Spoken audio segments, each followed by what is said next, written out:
Assalamualaikum warahmatullahi wabarakatuh. Siang budiman, selamat datang kembali di channel Historical Islamic Revelation, sebuah channel yang akan mengungkap semua sejarah umat Islam. Episode ke-12 ini merupakan kelanjutan episode 11 lalu, yang mana pada kali ini akan bercerita tentang Sultan Muhammad II, putra dari Sultan Murad II, yang diceritakan pada episode 11 yang lalu.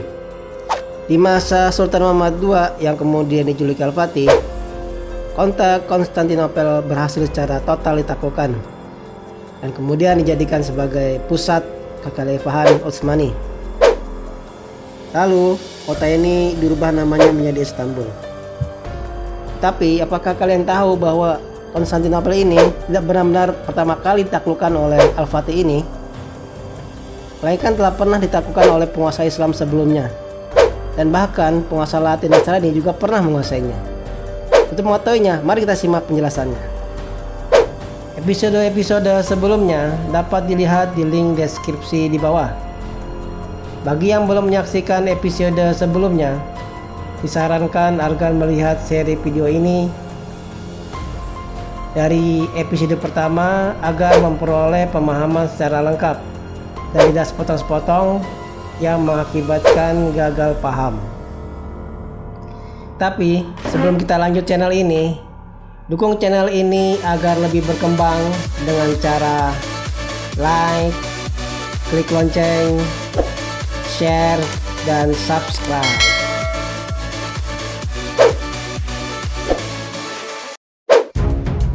Sekilas tentang kota Konstantinopel. Kota ini sangat menarik perhatian berbagai bangsa karena letaknya yang strategis dalam jalur perdagangan darat dunia di abad pertengahan.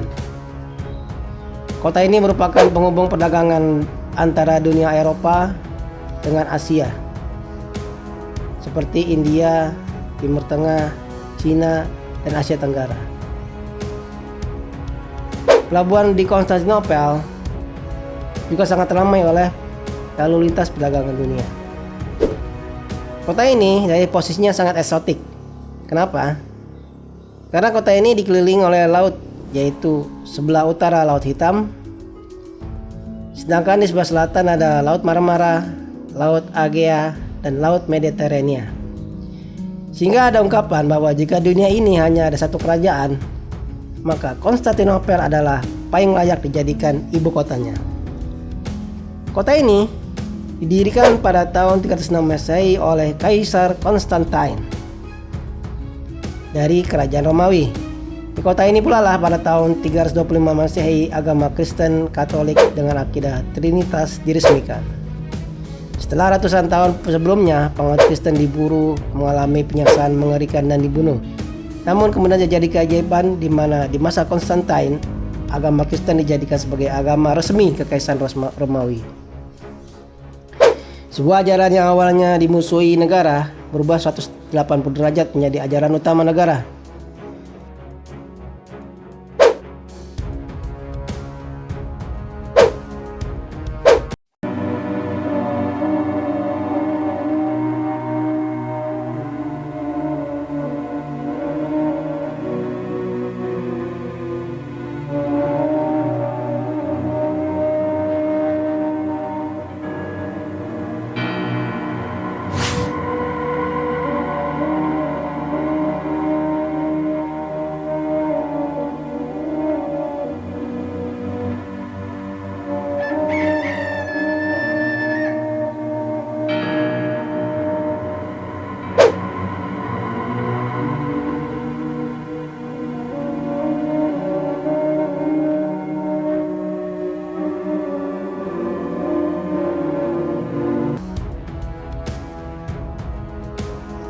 Penetapan ajaran fondasi Trinitas juga menjadi babak baru dalam polemik berdarah yang berkepanjangan di kalangan Kristen tentang karakter Nabi Isa atau Yesus.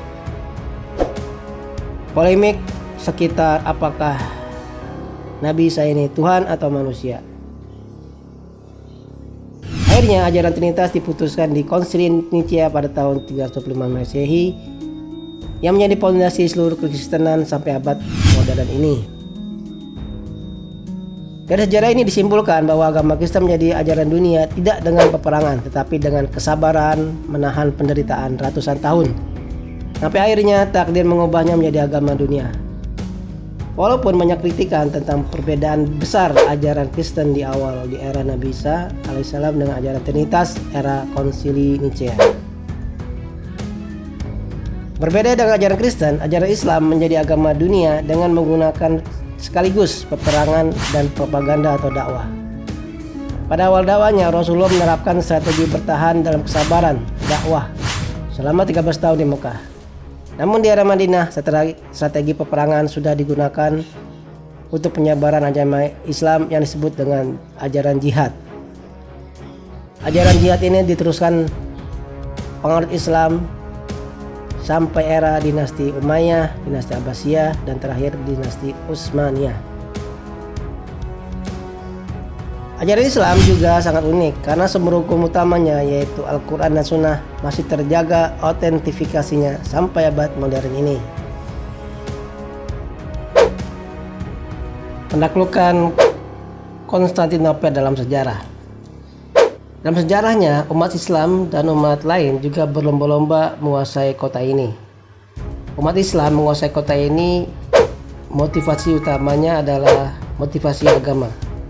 Karena memang sumber agama yaitu hadis Rasulullah yang menjadi inspirasi bagi berbagai penguasa Islam mulai dari era Bani Umayyah, Abbasiyah sampai akhirnya digenapi di era Utsmani.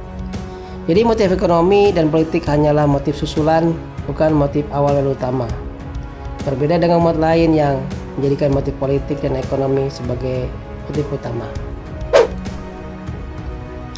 Hadis tentang penaklukan Konstantinopel diriwayatkan sebagai berikut. Dua kota ini manakah yang lebih dahulu, Konstantinopel atau Roma? Rasulullah menjawab, kota Heraklius dibuka lebih dahulu, yaitu Konstantinopel. Ketika hadis ini diucapkan, kerajaan Romawi yang eksis pada saat itu adalah Romawi Timur. Dan pada saat itu, Romawi Barat sudah runtuh dan terfragmentasi menjadi pecahan-pecahan beberapa negara yang independen. Kemudian di tahun 1054 Masehi, gereja Romawi terpecah dua, yaitu Romawi Timur yang berpusat di Konstantinopel dengan ajaran gereja Ortodok, dan yang kedua adalah Romawi Barat yang berpusat di Roma dengan ajaran gereja Katolik. Kedua gereja ini terus bersaing sampai abad modern ini. Jadi yang ditaklukkan Al-Fatih di tahun 1453 Masehi adalah Romawi Timur dengan gereja Ortodok. Usaha merealisasikan hadis Rasulullah ini tentang nubuah penaklukan Konstantinopel bukanlah di era Utsmani saja. Namun jauh sebelum itu, 800 tahun sebelumnya sudah dilakukan. Pertama, penyerangan oleh Khalifah Muawiyah bin Abi Sufyan dari dinasti Utsmaniyah pada tahun 650 Masehi. Namun, penyerangan ini gagal. Kedua, pada masa pemerintahan Sulaiman bin Abdul Malik dari dinasti Bani Umayyah di tahun 704 Masehi, namun gagal juga. Ketiga, pada masa Sultan Harun ar-Rasyid dari dinasti Abbasiyah. Pada masanya, kerajaan Romawi Timur di bawah Ratu Irena mengadakan perjanjian damai dengan kekhalifahannya. Dengan kompensasi, Romawi Timur membayar upeti tahunan. Hal ini dilakukan karena Romawi Timur khawatir akan kekuatan khilafah Islamiyah di timur dan takut serangan pihak Nasrani Latin dari Eropa Barat, yaitu Charlemagne. Namun kemudian Ratu Irene diturunkan oleh Raja Nakfur yang kemudian membatalkan semua kewajiban membayar upeti kepada khalifah. Tindakan ini tentu saja dianggap khalifah sebagai pernyataan perang. Maka kemudian terjadilah pertempuran antara kedua pasukan ini, yang mana pada akhirnya Raja Nakfur menyatakan menyerah dan membayar upeti kembali. Dari fakta sejarah ini disimpulkan bahwa Konstantinopel sudah pernah takluk di bawah kekhalifahan yang bukti mereka membayar upeti tahunan. Namun takdir menggariskan bahwa khalifah tidak menguasai Konstantinopel secara total. Keempat, Kesultanan Turki Saljuk di bawah Sultan Alip Arslan tahun 1070 Masehi. Beliau pernah berperang dengan penguasa Romawi Timur yaitu Romanos. Perang itu disebut Perang Manzikert. Dalam perang ini pasukan Romawi berhasil dikalahkan. Bahkan Kaisar Romanos berhasil ditawan. Namun pada akhirnya dibebaskan dengan membayar tebusan dan upeti tahunan. Kelima, Sultan Bayazid I dari Khilafah Utsmani. Beliau juga pernah mengepung kota ini di tahun 1353 Masehi. Walau kemudian gagal karena harus menghadapi Raja Timur Leng yang akhirnya membuat dirinya terbunuh. Keenam, kota Konstantinopel juga pernah dikuasai oleh pasukan salib Eropa Barat atau Latin di tahun 1204 Masehi sampai 1261 Masehi. Sebelum akhirnya kekuasaan direbut kembali oleh orang-orang Yunani yang mengembalikan tahta kerajaan Bizantium. Penguasaan pasukan salib ini terhadap kota Konstantinopel sebenarnya bisa dibilang suatu ketidaksengajaan atau perubahan tujuan perang. Pada awalnya pasukan salib ini tujuannya adalah merebut kembali Yerusalem dari tangan kaum muslimin.